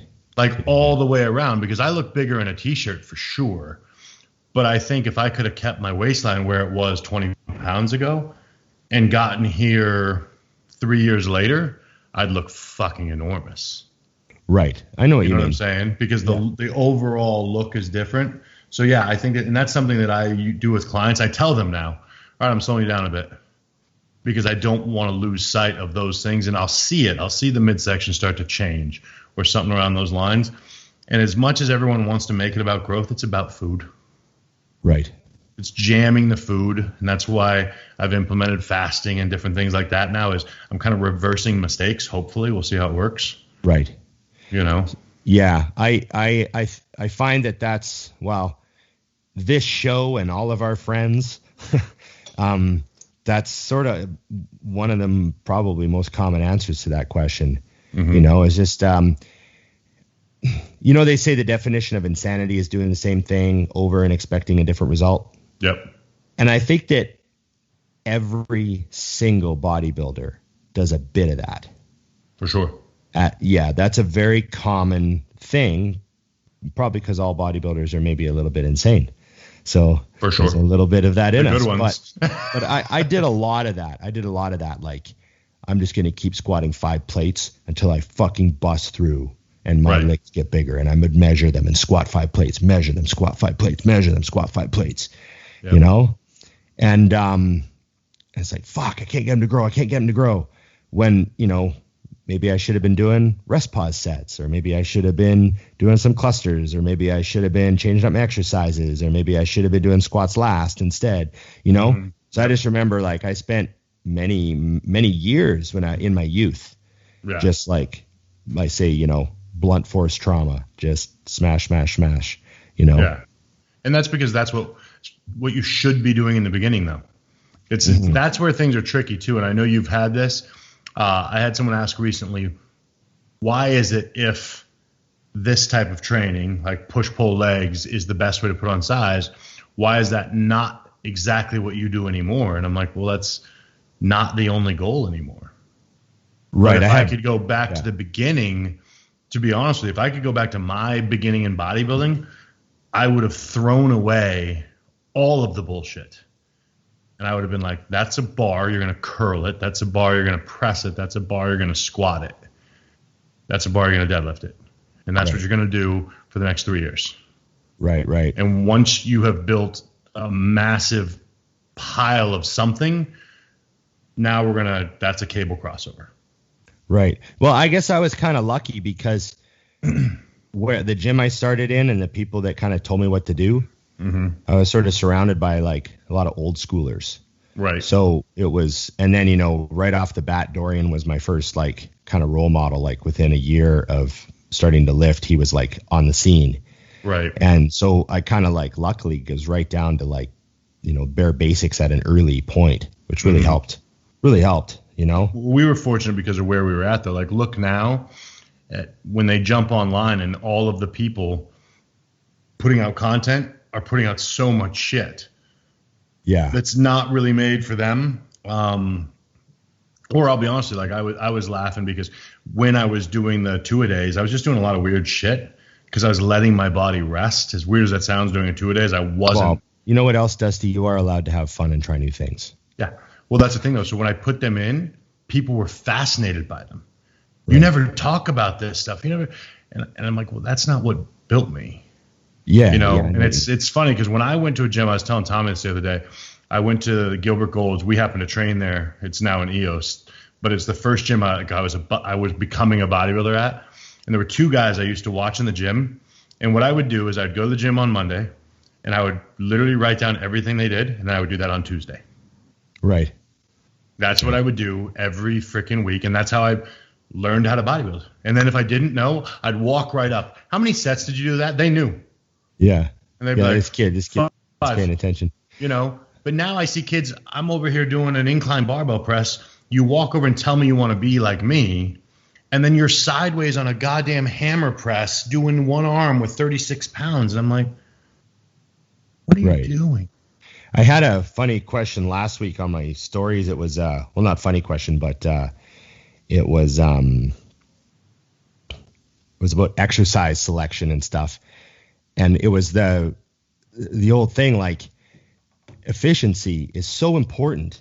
How many sets of a 30-pound exercise do you think it takes to equal a 500-pound squat? Right. You know what I mean? Like if you think of the amount of stress you're putting on your body, try to be efficient. That's why the hard shit matters. You know, is tell people, well, what do you like? These or these? I go, which is harder? Yeah.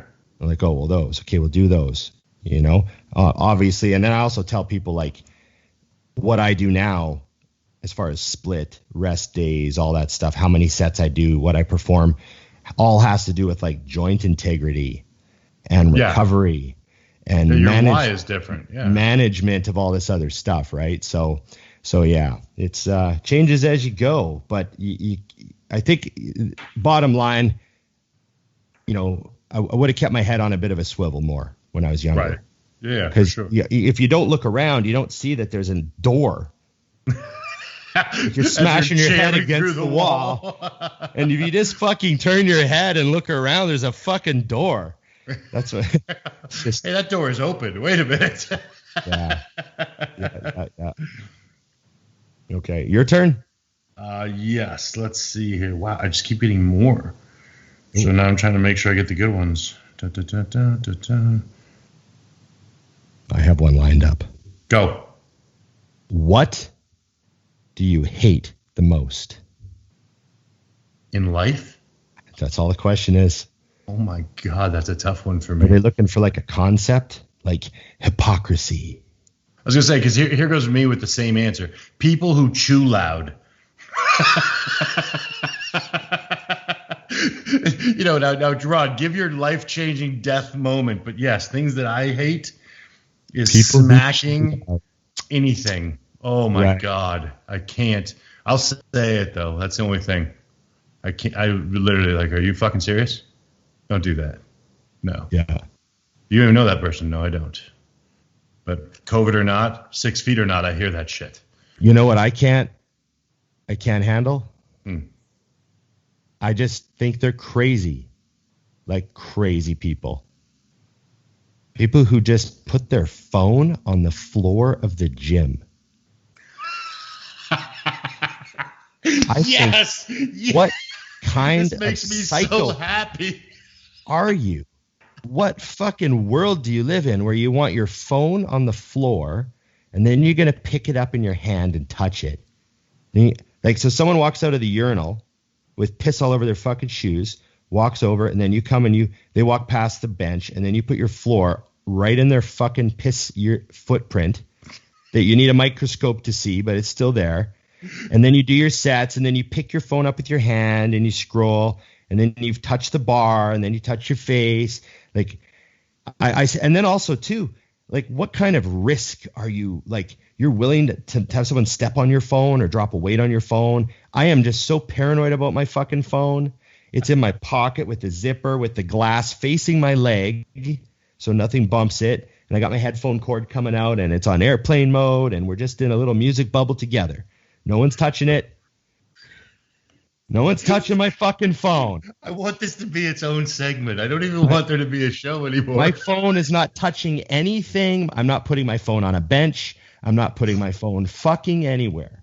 This is the moment where everyone here found out that there's a little bit of me in you, and you are just as fucked. This is fair. I mean, you are heated right now. I watch it all day long at the gym, and I just shake my head, and I'm like, there's two kinds of people in this world, and I guess I'm a minority. People walking around. I'm crying. They walk up to a hammer machine, they throw their belt down, they throw their bottle down, drop their phone on the fucking floor. I'm so happy right now. You have no idea. It's because I'm waiting for you to come with this really in-depth thing that drives you crazy, and yours is as bad as mine. And then when I go to the hand thing at the gym, because I hand Sandy all the time, right? I go over 3 full pumps. Right. I go like this. I grab my phone and I fucking wipe my phone, put it back in my pocket if it's out to change music or something. And then my hands are still wet and I go all over my water bottle. I'm like, look at you. There. Just in case.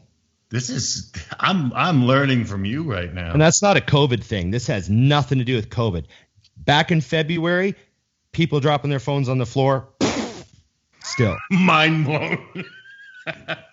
I love that. Did you see that thing I put up the other day? I said, it's crazy. My parents were so far ahead of the curve because I was washing my hands and not touching my fucking face and covering my mouth when I coughed since I was 3. Yeah. I didn't know it was a new thing because what happened? I was at a store and there was a sign up make sure to cover your mouth when you cough. I'm like, we need a sign for that now? Yeah. That's where we're at? We need to tell people that. That's okay. Cover your fucking mouth. That seems obvious. I hope I got my feelings out on that one, Dustin. Not at all. I'm not even sure what I'm so happy about, though, is someone's going to put their phone down in the gym today and look at you and go, sorry, Ron. You're gonna watch people not know what to do with their phone because of you that listen to this. You know show. what though? It's not. There's no hate in them. No, I get it because I'll do the feel sky. like I do the my sky anxiety. drop. My anxiety goes up. I think, oh, that person. What are they? Look at like, and then, you know, and it's not even under their bench. It's like off to the side. Like other people are stepping over it. Yeah. Like that's craziness. I'm sorry everyone that's wondering why I think this is so great, but it really is. You guys have no idea. You have no idea. Okay, here we go. Can someone get huge 250 plus on 200 milligrams total of gear? What's the minimum if everything else is 100%? It's a good question, actually. You know what? I would absolutely. I could do that. Yeah. I would love to see someone. You know, I'm always interested to see what would happen if, instead of like doing their first cycle, someone just went on 250 a week for a year as their like first cycle. Right. Because, you know, let's be honest, 250 is way more than replacement for most people. Especially when you first start. I didn't start taking drugs because I needed them. Yeah, they like double their natural test. Just be interested to see how much muscle someone had put on in a year of just that. Essentially a low cruise for most bodybuilders, but just do that for their first year. And I wonder how much muscle they'd put on with no cycles. It'd be a ton if they took into account that fact. See, this is something that and I know you're the same. I teach when people come to me, the first thing I like to do is get them off of their shit. And the reason is drugs hide mistakes. Yeah. You have to just see what's wrong. So you should be able to put on a ton of size on 250 milligrams if you don't need them. But it also makes you obsessive. Because I can tell you when I first started and Dante, that's the first thing he did when we started working together. It was like, okay, we'll take the drugs out. I think we took them all the way out. All of a sudden I was like, okay, well, I got to get creatine. I got to get I went down the gamut of every possible thing that would help me since I didn't have drugs. Mm-hmm. And then I had the foundation. And then you find, even myself, I'll be honest, when you start bodybuilding at a higher level, I'll admit that I let some of those other things go. Right. I don't always take creatine. I don't always do this. In reality, it's like, really? So you took away something that definitely helps. Why? Mm-hmm. Mm-hmm. You know, so yeah, I think if this guy's question, it might take some time because I don't know how big you are. But I mean, when I started bodybuilding, I was over 200 pounds. So 250 would have been absolutely achievable in a couple of years. Yeah. Yeah. And plus I'm thinking with no cycles, they would have no off periods. So they'd have no crashes. So like, it's all about the yield, you know? Yeah. Like so what you're doing day in and day out. Yeah. That's the thing too, is it's so funny to me that that's the norm now. Like I just did my first cycle. It was this and this and this. And I'm like, whoa, wow. And people assume you're full of shit, but I'm like 600 milligrams. I was taking a primo ampule a week. I mean, granted, I was poor, but still. But remember now, we're also not all I could afford. We're not poor now, Dusty. I was definitely poor then. Okay, let's see here. Oh, this is one of my clients, so I want you to answer this one for me. Do you ever get those days? So he's a guy who's always lean, but he needed to grow. He's still lean. Do you ever get those days where you just feel small and fluffy? If so, what do you do? And he's neither, for the record. Yeah.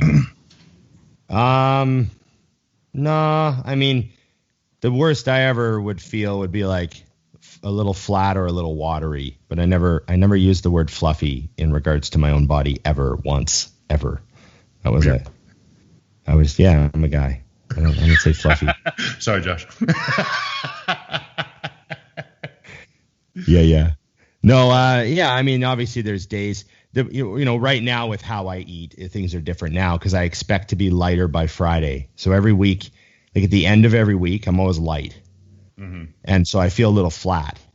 Right. But when I'm flat, I also notice like my ankles are tighter and my quads are more separated. Yeah, there's more detail. There's more detail on me because there's less water on me. And then I like kind of eat on the weekend and go up like 8 pounds. So it's just I'm just used to it. But I guess the answer is yes. You know, I feel fuller sometimes. I feel drier sometimes. But essentially, I'm kind of within the same weight range all the time. Mm-hmm. Got it. I've got some. All of a sudden, I'm just finding solid questions. We're going to go on for days at this point. Okay, I got one. Top 3 exercises for quad sweep. Quad sweep. Top 3 exercises. Okay, so low foot compound movement, anything. Toes out at like a 45 is key, and also where you press on your feet is key. So you're going to actually push out on the sides of your feet when you do that. That is, any of those is top 3 for me right there. 1, 2, 3. You can make that a leg press. You can make it a hack squat. You can make it a sissy squat. I mean, if I'm going to toss in something that doesn't encompass in that, a Bulgarian split squat also would help a ton with that. I tell people that one of my old coaches, Scott Abel, he talked about one of the things that he put into my brain that was very, very valuable for life was find cues in other athletes. Right. So who has crazy quad sweep? Sprinter. Sprint cyclists, Yep. sprinters, speed skate, short track speed skaters, Yep. and speed skaters in general. Okay, why do they have quad sweep? There's lots of athletes doing explosive stuff with their legs, but you tend to see more quad sweep on those guys. Well, they're doing super deep, and Olympic lifters. Yep. Super deep range of motion on all their quad stuff. Right. So their hamstring is mashing into their calf. So you watch the sprint cyclers and their knees are bent like 120 degrees. They're not 90. They're fucking bent every stroke of the pedal. Speed skaters, the same thing. Their knee comes right to their chest. And then a speed skater drives out. Yes. Which is just like when you're hack squatting and you're trying to rip the floor apart. Yep. So I was just, obviously he's just, there's no scientific study, but he's saying, like, look at this. Why do all gymnasts have good pecs and nice big horseshoe triceps? They're dippers. Right. They dip. Pommel horse stuff with all the guys, and you see those little 130-pound gymnasts, but they got a perfect fucking horseshoe. Yep. And it's dip. Going up in the rings, all that shit. I think that's what you got to throw out, though, too. You just said something that I have to jump on is the science. Like, sometimes I want to puke.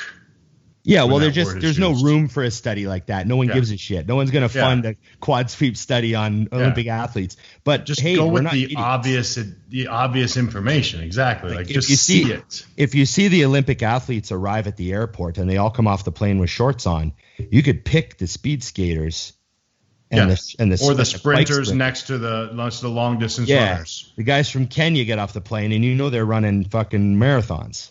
Yep. Right? I mean, there's these people look this way as, that's why they're elite in their sport is because they have the build for it and then their body responds to the training. Yes. Right? So I tell people go deep, get depth on stuff and try to pull the floor apart. Yeah. I also think on your press, on your positive portion of the movements, explode. Yeah. It might not look explosive because there's 900 pounds on you, but when I'm coming out of the bottom on a hack squat, I'm blasting through the roof in my mind. Yeah, exploding. Well, imagine an Olympic lifter doing a front squat out of a power clean, deep power clean. Their ass is on their heels, and they've got those shoes with the elevation too, so they can get that crazy range of motion and get that depth. Yep. Right? Because they have to be under the bar. Without those shoes on, with their heels flat, they would be a little forward. Yep. And so they're driving up from the deepest possible quad dominant stance they could possibly take. Yes, as hard as they fucking can. And they're jamming hard. So just think about those guys every time because there's a reason they have quad sweep. They have narrow shoulders, Olympic lifters. It's not like they do a single side lateral. You know what I mean? So there's things they don't have any of, and then they have big quads and big traps and, Mm-hmm. For sure. All right, here's one that I have an easy answer for.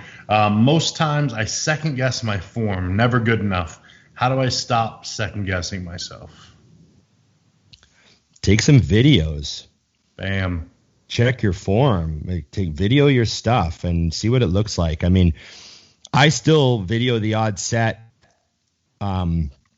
where I'll terminate the set due to my form ending. Right. Like I think, okay, my form's going to break on the next rep. I've hit failure like a row or something. Yep. And then I watch the video back. Still to this day it happens. I'm like, fuck, those were actually really tight. I could have done another rep or something. Yeah, you weren't that done. still happens, right? Yep. And it's also because I might be watching something that day or trying to, focus on something. But yeah, watch your videos back. Good form on a video doesn't always mean that you're doing things perfectly, because there's like wiggle room within good form. Mm-hmm. But good form on a video at least tells you a whole bunch. Doesn't tell you everything, but it tells you. I think too, when you look at a good form on a video, I like to remind people you're avoiding form that's dangerous. Yeah. So you might get a little ballistic on a row, but as long as your back doesn't start rounding, you have to be lined up in a safe position and you'll be okay. You're safe, so it's okay. I'll always go to 2 reps that are less than. Yeah. But I don't leave those 2 on the table ever. Yeah. They have their place, and as long as I'm not rounding, and we do that. Matt and I used to do that because Matt is a mental case like us.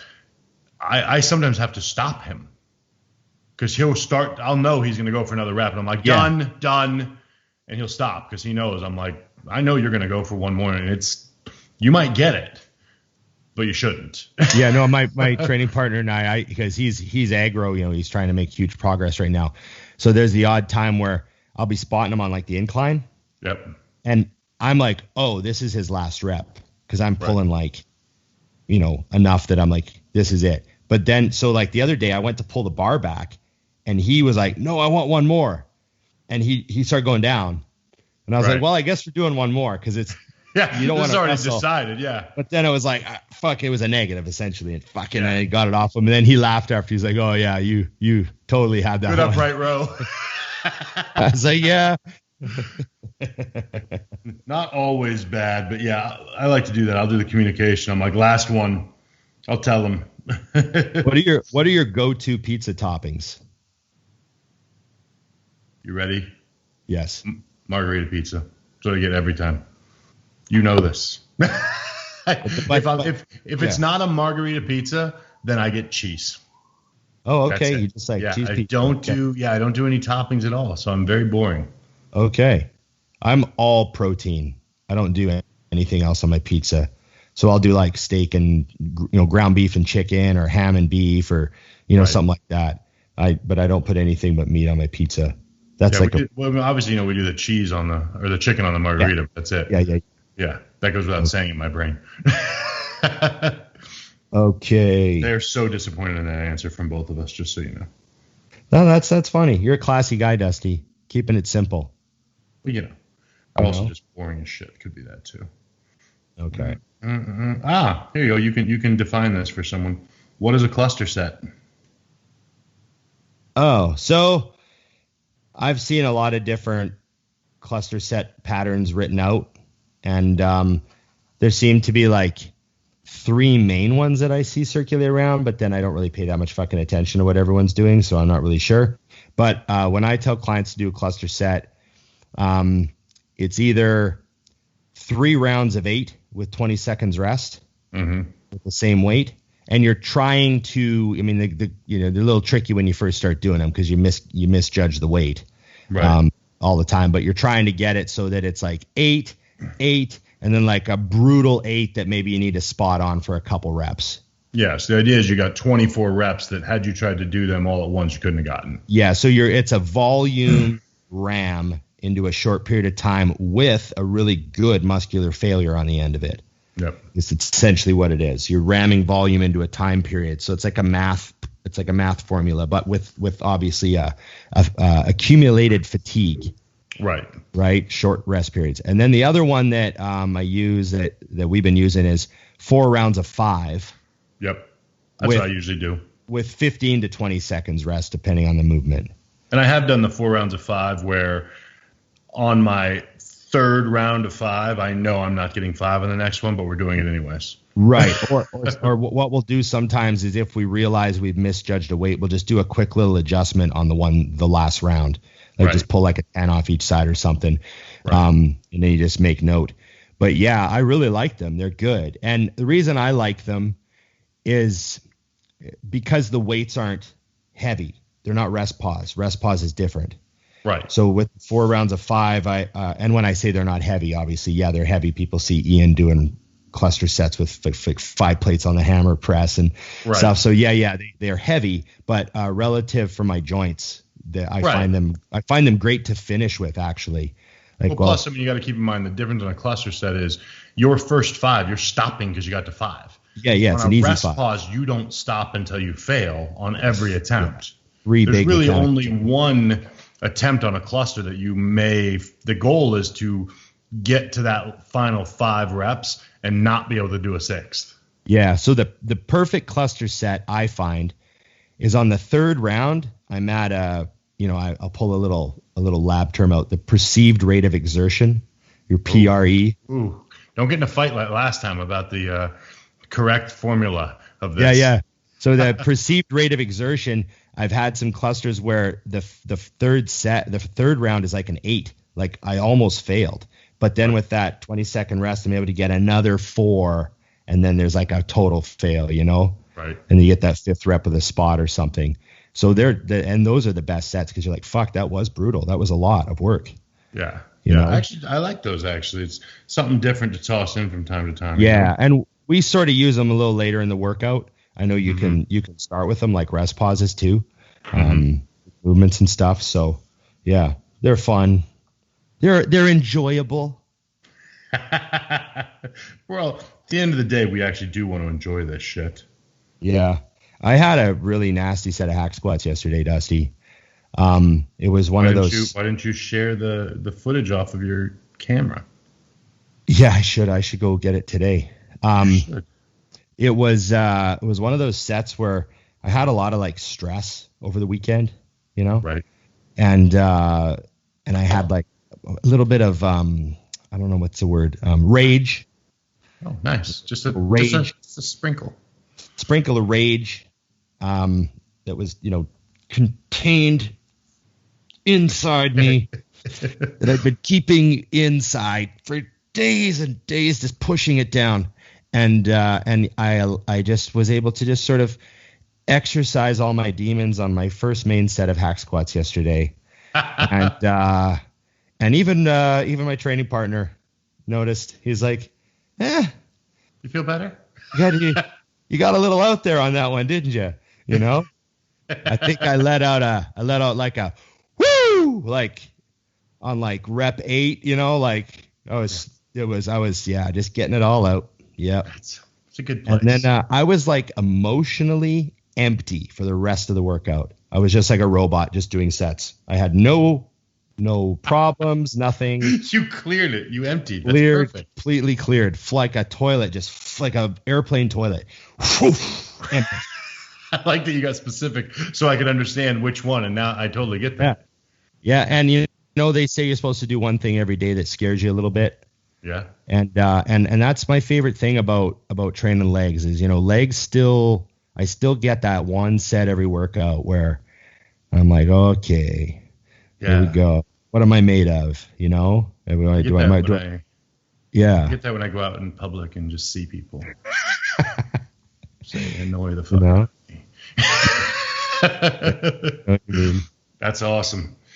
Oh man, see, you kill me that I have to request videos though. Like that's a set that has to go up.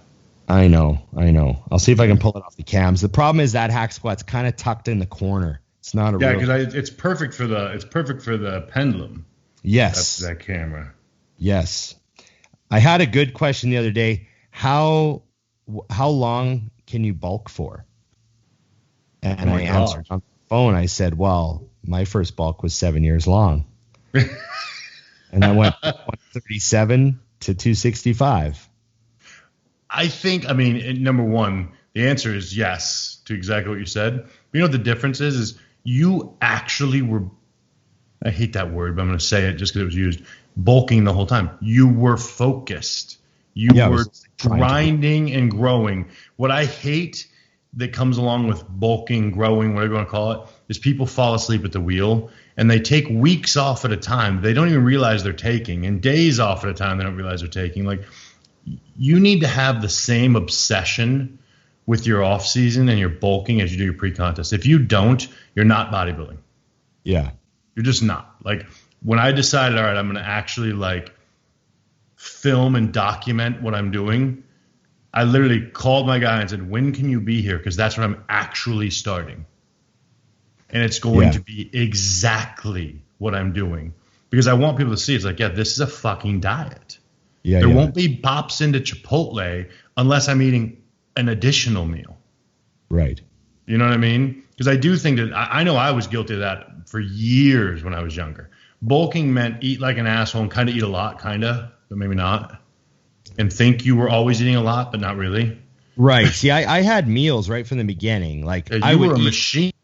I mean, I was a kid though, so I was eating lots of junk. Yeah, but you always knew I got to eat.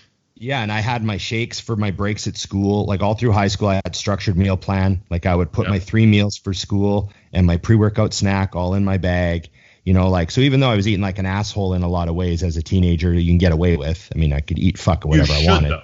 Yeah, exactly. You know, so, but I still had all my meals. You know, I was still thinking like a bodybuilder. I still ate before bed every single day, all through high school. All like was still, oh yeah, my pre-bed meal. I got to get my body nutrients to sleep. You know, like it wasn't just a bowl of cereal. It was like I'd have a piece of steak and a bowl of cereal. You know what I mean? Well, I think that's the other thing too, is even when you eat like an asshole, I tell my clients this all the time on their cheat meals. I'm like, listen, you can go eat a pizza, but do me a favor, slam a shake first. Yeah. Like, I had it you're going to eat all the less time. Bullshit. Yeah. And you're going to make sure I don't want a complete nothing meal. That's all. Yeah, exactly. Yep. You know, other than that, it's like, I used to look at the menu. I'd go places. I was like, okay, even to this day, I want a burrito. Well, how do I make sure there's enough protein in the burrito? All right, double down on this, do this. Okay, now it's a fucking bodybuilder burrito. Hey, there's lots of times when I was young where I'd have like 50 grams of whey and a Snickers bar. Yeah. And they'd be like, there's my meal. That's a funny thing is also with a lot of the old school bodybuilders, they want to say they're against macros, but all did the same shit. Yeah, exactly. We're still. They used to do that all the time too. Yeah. I'm like, you get to, what the fuck are you talking about? You're eating macros every day, dumbass. Because remember, Dusty, if you're hungry, you're shrinking. That's my argument with drinking all the time. My clients be like, I'm not thirsty. I'm like, good. Oh, hey. So here's my little word of wisdom. I need to. You just reminded me of something about water. Nice.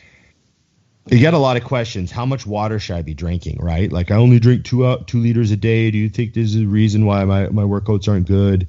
You know, all this sort of stuff. Yes. Anytime you ask yourself a question and it starts with, I only drink 2 liters of water a day, do you? Yes. Only. There's my answer. Only. Yeah. It's like, yeah, you already just said you only drink 2 liters, and now you're going to list a problem. I don't even need to hear the problem. Yeah. I already know that you know it's because you don't drink enough. Which is crazy to me because it's not hard to do. So I'm going to throw a fact out there for you because I know you like my random facts. I do. Do you know how much water it takes to grow 1 almond? I don't. I've never grown an almond. It takes a gallon of water to grow 1 almond. They're very, very inefficient crops. That's why they cost a lot, because they have to be watered heavily. I thought Trader Joe's just fucking me. Okay, that's good. No. So I'm thinking, so I said this to a client the other day. He's telling me how he doesn't drink. I just don't drink. I don't think to drink. Doesn't occur to me. I'll realize I'm 3 meals deep and I've only had like 3/4 of a liter. And I'm like, Jesus. So I said, an almond takes a gallon of water to grow. And you don't even think an almond, just think of how dry an almond is. Exactly. As you crunch into an almond. It has like no water in it, right? Like, I wouldn't have known water had anything to do with an almond. Right. But it takes a liter of water to grow an almond. So I go, think of yourself. I said both. Yeah, a gallon. Sorry, a gallon. It takes a gallon of water to grow an almond. So just think of bodybuilders as like almonds. Like, to grow that muscle, you have to flush an enormous amount of water through that system. for all of those cellular processes to occur, all that nutrient delivery and all that waste removal and all that cellular respiration and all of that filtration through the kidneys and management of electrolytes and just blah, blah, blah. Think of how much water it takes to grow a pound of muscle if it takes a gallon to grow an almond. And then also keep in mind how much of your muscle is water. Yeah, exactly. And you just, but that's over and above just maintaining your body composition. Yeah, that's just once you actually have it. Yeah. So let's say you need a gallon just to maintain your body composition for the day. Yeah. Now you're going to try to grow muscle tissue and train on top of that. Are we looking at another gallon at least? So that's now why we're 2 I used gallons. to hate, because people will say like, oh, you shouldn't drink a bunch of water while you eat. And I actually understand. And I've had clients bring that to me, and I'm like, well, here's the thing. If you don't drink it then, will you drink it?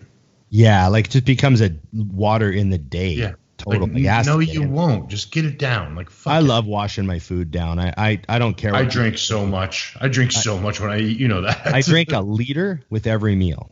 Yeah. I was the same at a restaurant. If my drink goes empty, I sit and wait. Yep. I don't even chew. I'm not eating anything else. I don't have any drink. And I understand that, well, food technically digests a little better if you don't drink a lot of water with it, because I'm like, yeah, that's normal people. I'm busy. I got a bunch of water to get in. I'm thirsty all the time. I love washing a meal down too. Like just get it, like, you know what I mean?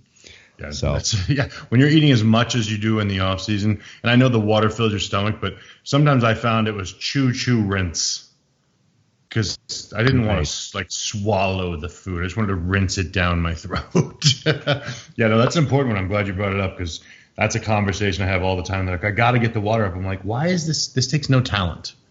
Why is this not being done? Yeah, I've always just found drinking water easy. But you know what else? I was programmed. I grew up with a mother that was like, you need 8 glasses a day, like make sure you drink. So, because she was into that shit. So I have to do 1 or 2 more questions because I got to get to the gym. Yeah. But we need some solid ones. Okay, will you throw one at me? All right, I'm going to get I've got all sorts. I've got like a really crazy variety. I could do drugs all day, training all day. But you need to answer all of those on your page still, right? Yeah. That's the new rule. I answer all of these still. That's what I do. So they get it twice. Yeah, I'll do all the ones we missed at least. Here's one for you. Shoot. Can your androgen receptors lose sensitivity over time? What do you believe about that?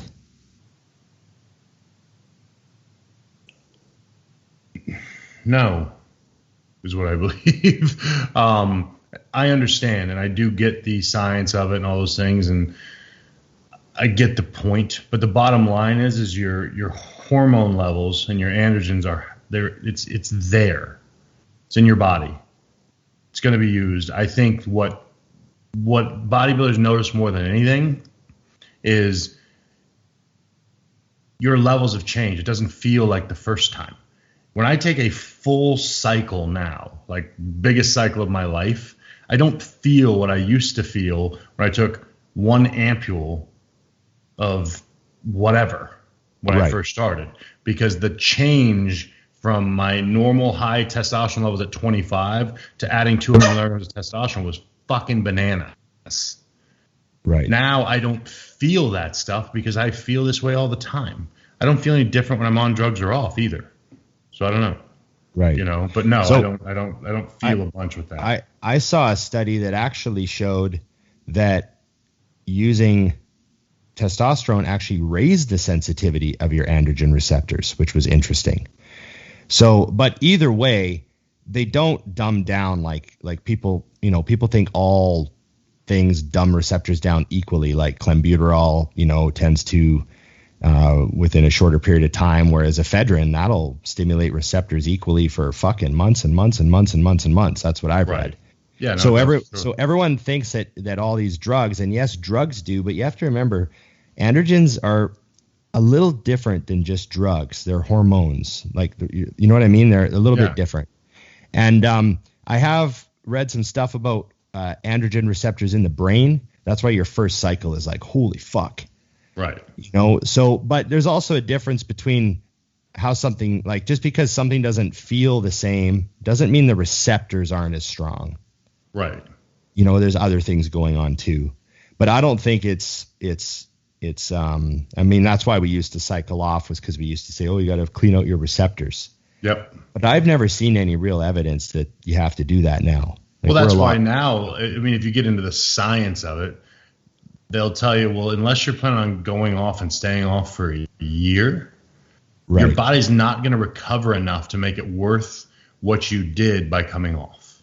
Yes. So it's actually harder on your body when you abruptly bring it back to life and then drop it on its ass again than to just give it a nice, healthy run the whole time of 150, 200 milligrams. Right. You know, like that part is fact, science.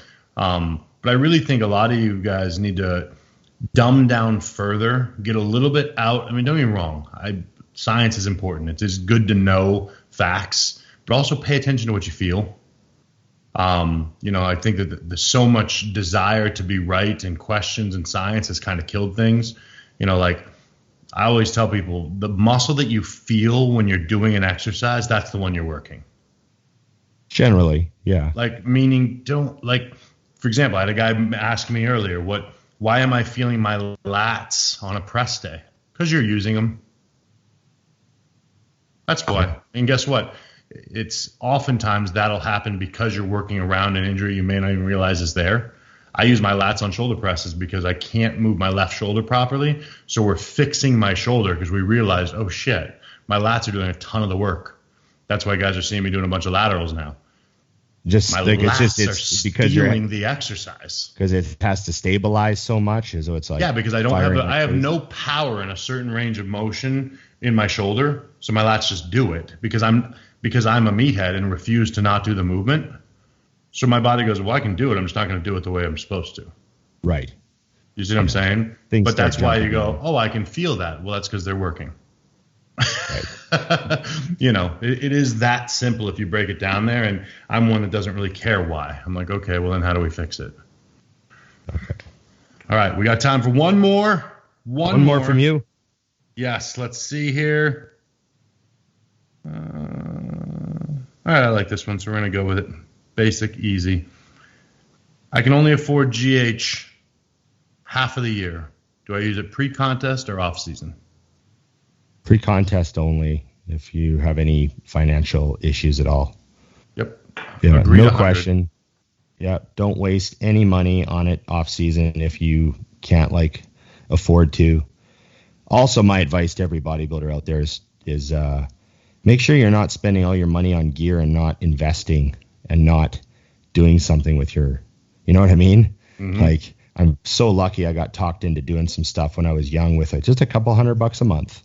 Yep. And fuck it, am I ever glad I did that now? You know? Yeah, that's the simple stuff. Plus, you know, bodybuilding is an expensive luxury. Yes. So don't treat like all of these aspects like growth hormone like they're a bill, because they're not. They're luxury. Yeah. You know, and I think that that's key. And I get it if you're going all in on bodybuilding, but then, you know, I have people ask me all the time, what's a good job to you? I'm like, one that makes you a shit ton of money. Yeah. Yeah. Also, too, here's another thing. I don't know if I've ever said this on the show, but I pretty much got to 300 pounds on pretty much like sustanon.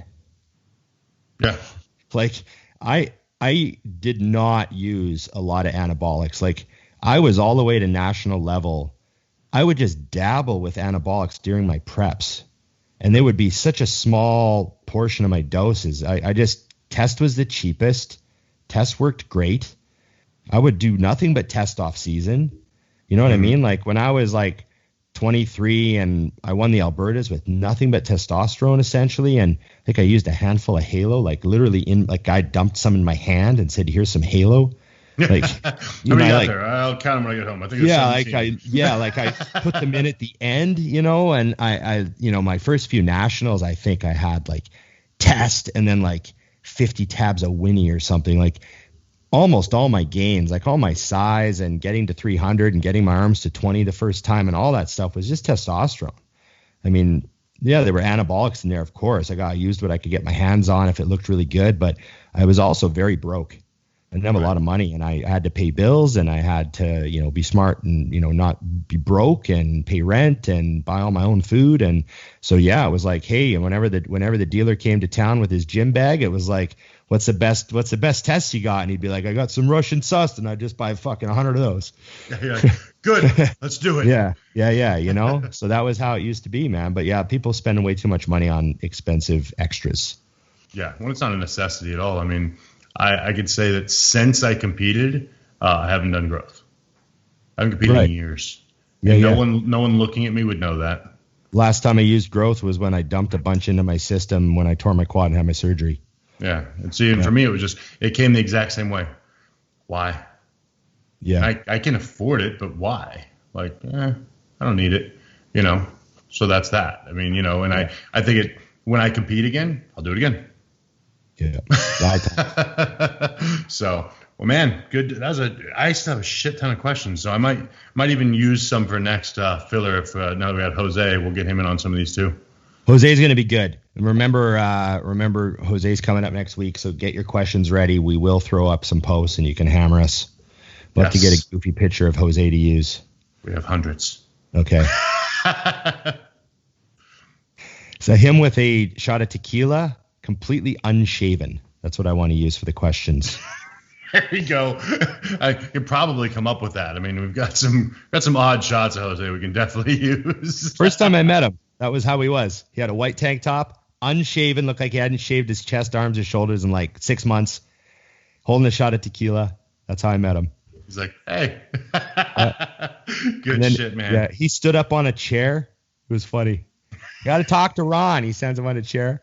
Okay, I'll see you next week, Dusty. Remember, everybody, like, share, subscribe, comment, ring the bell, and we appreciate you guys. Jose Raymond next week. Remember, everybody, it's just bodybuilding.